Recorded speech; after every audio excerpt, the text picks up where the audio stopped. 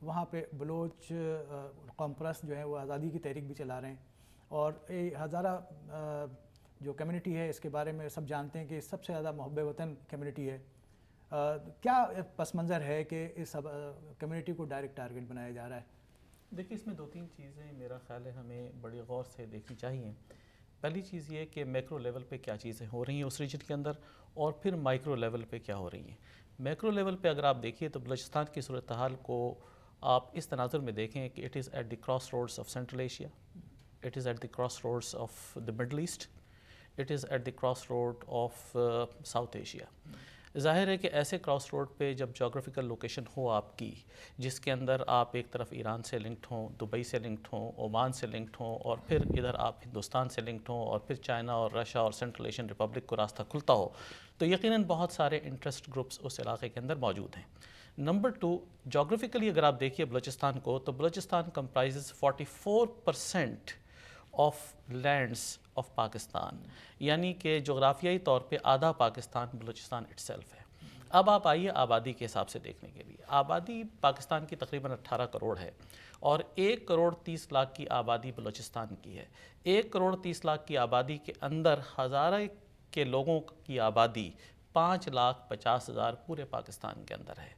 تو 5,50,000 کی آبادی ایک بڑی ہی نومنل سی آبادی ہے جو بلوچستان کے اندر بھی 4% بنتی ہے، اور پاکستان کے اندر یقیناً بہت چھوٹی آبادی بنتی ہے.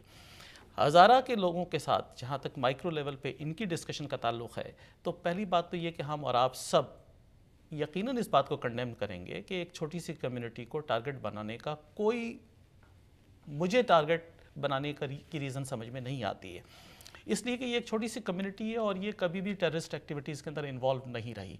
اب رہا یہ کہ اس کو ہم شکل دیں کہ پاکستان میں شیعوں کو ٹارگٹ کیا جا رہا ہے یا سنیوں کو ٹارگٹ کیا جا رہا ہے یا سیکٹیرین ڈیوائڈ کریں، تو میرا خیال ہے کہ سیکٹیرین ڈیوائڈ کرنا پاکستان کے لیے بہت ڈینجرس ہے، اس لیے کہ پاکستان کا ویسٹرن بارڈر ایران کے ساتھ ملتا ہے، اور ایران کے ساتھ اگر اس کو لنک کیا جائے، اور جس طرح احمدی نژاد صاحب نے اس ایشو پر رحمان ملک صاحب سے گفتگو کی، میرا خیال ہے یہ اسی طرح ہے جس طرح شاہ رخ خان کے مسئلے پہ رحمان ملک صاحب نے گفتگو کی اور انڈیا نے شٹ اپ کال دیا.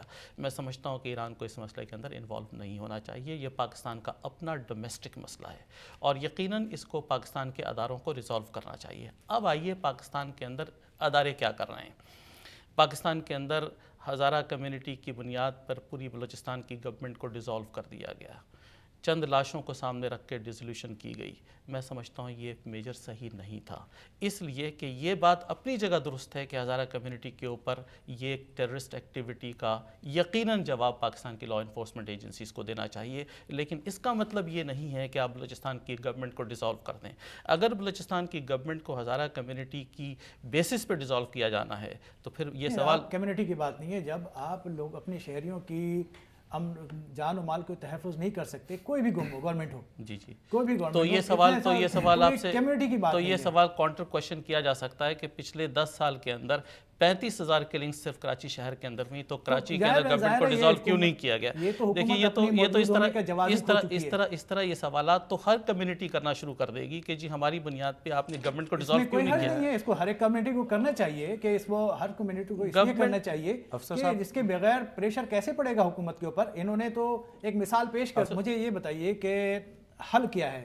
اگر آپ یہ کہہ رہے ہیں کہ حکومت کو بھی برطرف بھی نہ کرواتے، منتخب حکومت کو بھی برطرف نہیں کرواتے، تو پھر حل کیا ہے؟ کیسے تحفظ ملے گا؟ ان کی جانیں زیادہ عزیز ہیں یا حکومتیں زیادہ عزیز ہیں؟ لیکن اگر بلوچستان کی حکومت کی نمائندگی اگر میں کر رہا ہوں تو میں آپ سے یہ سوال کروں گا کہ انہی لوگوں نے تو مجھے ووٹ دے کر وزیر اعلیٰ بنایا ہے. اگر گورنمنٹ کو الیکٹ لوگوں نے کیا ہے اور میجورٹی اوپینین لوگوں کی گورنمنٹ کے ساتھ ہے، تو مائنورٹی کو یہ کیسے رائٹ ہو گیا کہ میجورٹی گورنمنٹ کو ریموو کر دے؟ پھر ایسا ہے کہ عمران خان کے کہنے پہ زرداری صاحب کی حکومت کو ختم کر دیا جائے. جی ڈاکٹر صاحب، میں آپ کو بھی لائن پہ لے رہا ہوں. میں بتائیے گا کہ اس سارے صورتحال میں جو آپ نے ڈسکشن سنی ہے، اس میں بات سامنے یہی آئی کہ جو ہزارہ برادری کو جس طرح ٹارگٹ بنایا جا رہا ہے، شاید حب الوطنی کی سزا دی جا رہی ہے ان کو، تو اس میں کیا رد عمل ہونا چاہیے بحیثیت پاکستانی تمام لوگوں کا، اور اس مسئلے کا حل کیا ہے؟ حل کی طرف پہلے آنے سے پہلے میں تو ایک تو اس بات کی تعریف میں بہت بہت شکریہ، آپ نے مجھے موقع دیا